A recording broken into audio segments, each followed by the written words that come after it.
Alexander the great, Sikandar महान। आप सभी ने यह नाम अवश्य सुना होगा। स्वयं को देवताओं का पुत्र कहने वाला सिकंदर विश्व विजय का सपना आंखों में संजोए अपना विशाल सैन्य बल लेकर निकल पड़ा विजय अभियान पर, और धरती के एक बड़े भूभाग पर उसने अपनी विजय पताका लहरा भी दी। किंतु एक मागधी सैनिक की तलवार से घाव और वर्षों से अपने प्रयोजन से दूर रह रहे सैनिकों की जिद पर उसे घर वापसी की राह लेनी पड़ी। पर भाग्य की विडंबना देखिए, इतने विशाल भूखंड पर शासन करने वाले महान सम्राट को मरते समय अपने वतन की मिट्टी भी नसीब नहीं हुई। घर से बहुत दूर, परिजनों से दूर सिकंदर जब इस दुनिया से गया तो सब कुछ यहीं छोड़ गया, कुछ भी साथ नहीं गया। द्वितीय विश्व युद्ध के बाद अमेरिका और सोवियत संघ दो महाशक्तियों के रूप में उभर कर आए और अधिकांश देशों को उनमें से किसी एक का साथ चुनना पड़ा। ऐसे समय में भी भारत जैसे शांतिप्रिय देश ने दोनों में से किसी भी गुट में शामिल न रहते हुए तटस्थ बने रहने का निर्णय लिया, और धीरे धीरे कई देश इसमें शामिल हो गए और गुट निरपेक्ष देशों का एक बड़ा समूह उभर कर आया। विघटनकारी शक्तियों के चलते सोवियत संघ अलग अलग कई टुकड़ों में बट गया और संघ छिन्न भिन्न हो गया। एक बड़े देश के रूप में रूस उभरा।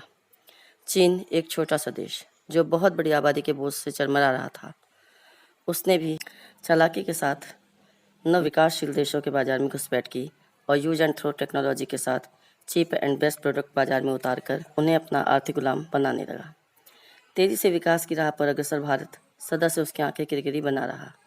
1962 में हिंदी चीनी भाई भाई का नारा देते हुए उसने हिंदी भाई की पीठ में युद्ध का छुरा घोंप दिया, और अब कोविड-19 जैसे भस्मासुर को जन्म देकर समूचे विश्व को एक भयावह बीमारी कोरोना से पंगु और असहाय बना देने के बाद मौके का फायदा उठाते हुए वह स्वयं महाशक्ति बनने का सपना संजोए बार बार युद्ध का बिगुल बजाने का प्रयास कर रहा है। पर वह यह भूल गया कि यह 1962 नहीं 2020 है। तब हम भाई का मुखौटा पहने शत्रु को पहचान नहीं पाए, किंतु अब वह समूची दुनिया के सामने बेनकाब हो चुका है और अब उसके शत्रुओं की संख्या बहुत बड़ी तादाद में हो गई है। इसमें अब कई बड़े नाम शामिल हो गए हैं जो उसे बख्शने वाले नहीं। एक बार को उसके भारत विजय के दिवा स्वप्न को सच मान भी लिया जाए तो उसके बाद वह किसे निकलेगा? धोखेबाज पाकिस्तान और नेपाल और ऐसे ही कई प्यादों को जिन्हें जाने कौन सा लालच देकर उसने अपना पिट्ठू बना लिया है। इन देशों को भी यह याद रखना चाहिए कि भूख तो शांत हो जाती है पर हवस कभी खत्म नहीं होती। इस शैतान ड्रैगन की भूख समूची पृथ्वी को निगल कर भी शांत नहीं होने वाली। अब आज इसके निशाने पर भारत है तो कल आप होंगे। युद्ध लोलुप इन देशों को मेरा एक ही संदेश है, विजेता ही बनना है तो लोगों के दिलों को जीतिए। आज भी दुनिया के कई देश भुखमरी और गरीबी से जूझ रहे हैं, उनकी सहायता कीजिए एक बेहतर भविष्य बनाने में। अभी भी कई असाध्य बीमारियों का इलाज हर देश में संभव नहीं है, उनकी सहायता कीजिए। जनता की गाढ़े खून पसीने की कमाई को युद्ध की आग में मत झोंकिए। हथियारों के जखीरे जमा करने में जो धन हम नष्ट कर रहे हैं उसका सदुपयोग मानव मात्र की भलाई में कीजिए। वसुधैव कुटुंबकम का मंत्र अपनाते हुए समूची पृथ्वी पर बिखरे अपने मानव भाई बहनों की सहायता कीजिए, चाहे वह कहीं का भी नागरिक हो।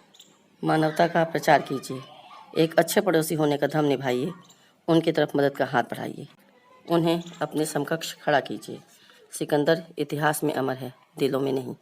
लोगों के दिल जीतिए। याद कीजिए गांधी जी को, जिन्होंने हाथ में पकड़ी लाठी कभी आत्मरक्षा के लिए भी नहीं घुमाई, लेकिन ब्रिटिश तोपों के मुंह बंद करवा दिए। गांधी जी लोगों के दिलों में अमर हैं।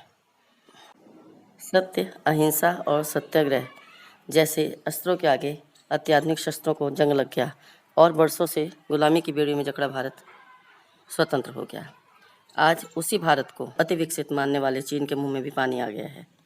सिकंदर नहीं, पोरस बनिए, गांधी जी और अशोक बनिए, जो इतिहास में ही नहीं लोगों के दिलों में भी अमर हैं।